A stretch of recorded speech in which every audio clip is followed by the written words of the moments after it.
আসসালামু আলাইকুম। কেমন আছেন আপনারা সবাই? আশা করছি সবাই অনেক বেশি ভালো আছেন। সবাইকে আবারও একবার আমন্ত্রণ করছি সাদামাটা রান্নাঘর অ্যান্ড ব্লগসের আরেকটি নতুন ভিডিও দেখার জন্য। আজকে সেমাই, ডিম ও নারিকেল দিয়ে মজাদার সেমাই পিঠা রেসিপি নিয়ে আপনাদের মাঝে হাজির হয়েছি। এই পিঠা দেখতে যতটা সুন্দর, খেতেও তার থেকে অনেক বেশি মজার। উপরটা মুচমুচে, ভিতরে একদম নরম। সেমাইয়ের এই পিঠা ঘরে তৈরি করলে ঘরের ছোট থেকে বড় সবাই অনেক পছন্দ করবে। তো চলেন দেখি পিঠা তৈরির পুরো প্রস্তুত প্রণালী আপনাদের মাঝে শেয়ার করি। এখানে একটা প্লেট নিয়েছি আমি। এর মধ্যে 200 গ্রামের যে সেমাইয়ের প্যাকেট থাকে সেই প্যাকেটের পুরোটাই সেমাই দিয়ে দেব। এটা লাচ্চা সেমাই। একটা ডিম দিয়ে দিব।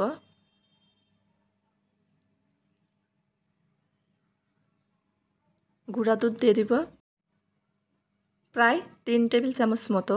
গুঁড়া দুধের পরিমাণটা একটু বাড়িয়ে দিলে পিঠাগুলো খেতে ভালো লাগে। হাফ কাপ চিনি দিয়ে দিব। মিষ্টিটা যার যার স্বাদ মতো দিয়ে নেবেন। এখানে আমি প্রায় 1 কাপ মতো নারকেল কোড়া দিয়েছি। নারকেলটা আমার ফ্রিজে ছিল।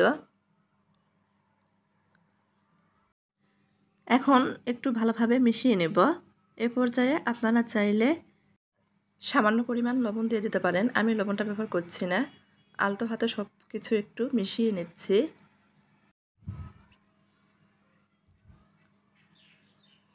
মিশানো হয়ে গেলে এখানে আমি সামান্য পরিমাণ বেকিং পাউডার দিয়ে দিব।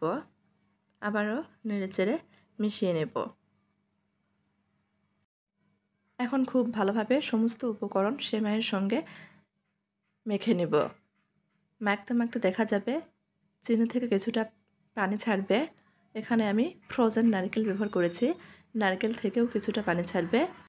সেমাইগুলো নরম হয়ে আসবে আর পিঠা তৈরি করার জন্য খুব ভালোভাবে পিঠার শেপ দেওয়া যাবে। তবে খুব বেশি জোরে জোরে কিন্তু মাখা যাবে না। আলতো হাতে মেখে নিতে হবে, তা না হলে লাচ্চা সেমাইগুলো কিন্তু ভেঙে গুঁড়ো হয়ে যাবে।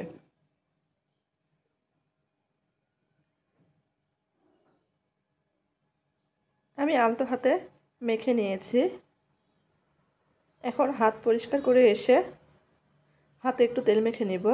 আজকের পিঠাগুলো আমি একটা কৌটার ঢাকনার সাহায্যে তৈরি করব, সেজন্য ঢাকনাতেও তেল মেখে নিয়েছি। এখন সেমাইয়ের ডো থেকে অল্প একটু ডো হাতে নিয়ে প্রথমে গোল করে কৌটার ঢাকনার মধ্যে দিয়ে দিচ্ছি। হাত দিয়ে চেপে চেপে সমান করে দিচ্ছি। চারপাশটা একটু সমান করে দিচ্ছি। এতে করে পিঠাগুলো চারপাশে সমান হবে, দেখতে ভালো লাগবে। আমি আজকের সেমাই পিঠাগুলো একটু বড় বড় করে তৈরি করছি। আপনারা চাইলে এর থেকেও ছোট করে তৈরি করতে পারেন বা যে কোনো ডিজাইনের তৈরি করতে পারেন। কৌটাটা হাতের তালুর উপর হালকাভাবে ঝাঁকালেই পিঠাগুলো কিন্তু খুব সুন্দরভাবে বেরিয়ে আসবে। একটা পিঠা তৈরি করে নিয়েছি। আমি আরও একটা পিঠা তৈরি করে আপনাদের দেখিয়ে দিচ্ছি। এই সেমাইয়ের পিঠাটা যারা তৈরি করে খাননি তারা তৈরি করে খেয়ে দেখতে পারেন। আর এই সেমাই পিঠা তৈরি করার সময় নারকেল দেওয়ার চেষ্টা করবেন। নারকেল দেওয়ার কারণে কিন্তু পিঠাগুলো খেতে খুব ভালো লাগে। যখন দাঁতের নিচে নারকেলটা পড়ে অসম্ভব মজার লাগে। পিঠাগুলো আমি তৈরি করে নিয়েছি। এখন পিঠাগুলো ভেজে নেওয়ার পালা। পিঠাগুলো ডুবো তেলে ভেজে নিতে হবে। চুলার উপর ফ্রাই প্যান বসিয়ে দিয়েছি।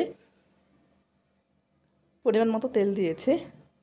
তেলটা হালকা গরম করে নেব, তবে একেবারে খুব গরম করা যাবে না। হালকা গরম হয়ে গেলে তৈরি করে রাখা পিঠাগুলো দিয়ে দিব। চুলার আঁচটা মিডিয়াম আঁচে কমিয়ে রেখেছি। এক পাশ হালকা হয়ে গেলে পিঠাগুলো আমি উল্টিয়ে দিব। কিছুক্ষণ সময় নিয়ে উল্টে পাল্টে পিঠাগুলো ভেজে নেব। এই পিঠাগুলো ভাজতে খুব একটা বেশি সময় প্রয়োজন হয় না। 4 থেকে 5 মিনিট মতো পিঠাগুলো ভেজে নিলেই কিন্তু ভাজা হয়ে যায়।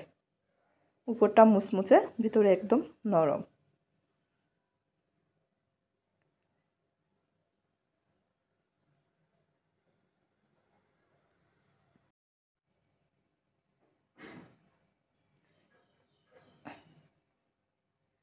আমি 2 থেকে 3 বার উল্টে পাল্টে সেমাই পিঠাগুলো ভেজে নিয়েছি। এখন একটা স্ট্যানারের সাহায্যে তেল ঝরিয়ে উঠিয়ে নিব। এভাবেই আমি বাকি পিঠাগুলো ভেজে নিব।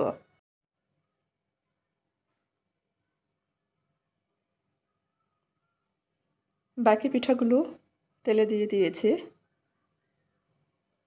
একটু সময় নিয়ে পিঠাগুলো ভেজে নেব। পিঠাগুলো ভাজা হয়ে গেছে, এখন পরিবেশন করে নিচ্ছি। দেখেন মাশাআল্লাহ কতটা লোভনীয় লাগছে, খেতেও কিন্তু তার থেকে অনেক বেশি মজার। চাইলে আজকের ভিডিও দেখে ঘরে একবার তৈরি করে দেখতে পারেন। আশা করছি পরিবারের সবাই অনেক পছন্দ করবে। আমার আজকের এই সহজ সেমাই পিঠা রেসিপিটি আপনাদের ভালো লাগলে দয়া করে আমার চ্যানেলটি সাবস্ক্রাইব করবেন, লাইক কমেন্ট শেয়ার করে নিয়মিত চ্যানেলের পাশেই থাকবেন। আজকের মতো এই পর্যন্তই। সবাই ভালো থাকবেন, সুস্থ থাকবেন। আবার দেখা হবে নতুন কোনো এক ভিডিওতে ইনশাল্লাহ। আল্লাহ হাফেজ।